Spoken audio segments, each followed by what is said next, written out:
بسم الله الرحمن الرحيم. عن سلمة رضي الله تعالى عنها قالت قال رسول الله صلى الله تعالى عليه وسلم لا يحب عليا منافق ولا يبغضه مؤمن. رواہ الترمذی۔ نبی کریم صلی اللہ علیہ وسلم نے ارشاد فرمایا، منافق شخص علی سے محبت نہیں رکھتا اور سچا مومن علی سے بغض نہیں رکھتا۔ دوستو، سیدنا علی المرتضیٰ رضی اللہ تعالیٰ عنہ کے بے شمار فضائل کتب احادیث میں وارد ہوئے، اور اس سے بڑی اور کیا بات ہو سکتی ہے کہ نبی کریم صلی اللہ علیہ وسلم نے ان کی محبت کو ایمان کی علامت قرار دیا ہے، اور ان کے ساتھ جو بھی بغض رکھے حضور نے اس کو نفاق کی علامت قرار دیا ہے کہ وہ شخص منافق ہے جو حضرت علی سے بغض رکھتا ہے۔ دوستو، یہ بات تو طے ہے کہ حضرت علی رضی اللہ تعالیٰ عنہ کا نام سن کے، ان کے فضائل سن کے ایک مومن کا دل خوش ہو جاتا ہے، شاد ہو جاتا ہے مومن کا دل جب حضرت علی رضی اللہ تعالیٰ عنہ کا نام اور ان کے فضائل بیان کیے جاتے ہیں۔ لیکن یہاں ایک بات میں ضرور درخواست کرنا چاہوں گا، بعض لوگ حضرت علی رضی اللہ تعالیٰ عنہ کے فضائل کا تذکرہ اس طرح کرتے ہیں اور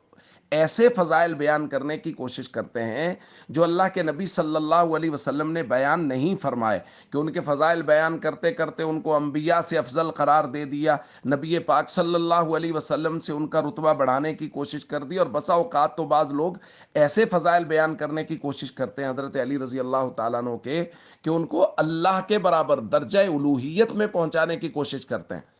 تو دوستو، یہ بات درست نہیں ہے، یہ بات قطعاً درست نہیں ہے۔ شریعت اسلام میں درجہ بندی ہے اور ہم لوگ پابند ہیں اللہ کے نبی صلی اللہ علیہ وسلم کی مبارک تعلیمات کے، لہٰذا جو مراتب اللہ کے نبی صلی اللہ علیہ وسلم نے طے کیے ہیں انہی مراتب کے مطابق فضائل بیان کیے جائیں گے تو وہ قابل قبول ہوں گے، وگرنہ قابل قبول نہیں ہوں گے۔ لہٰذا یہ بات تو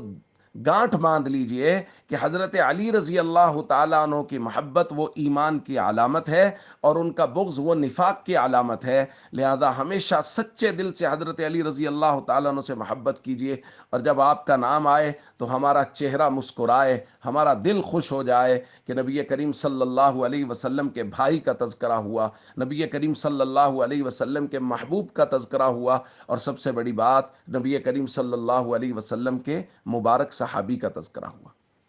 السلام علیکم ورحمۃ اللہ وبرکاتہ۔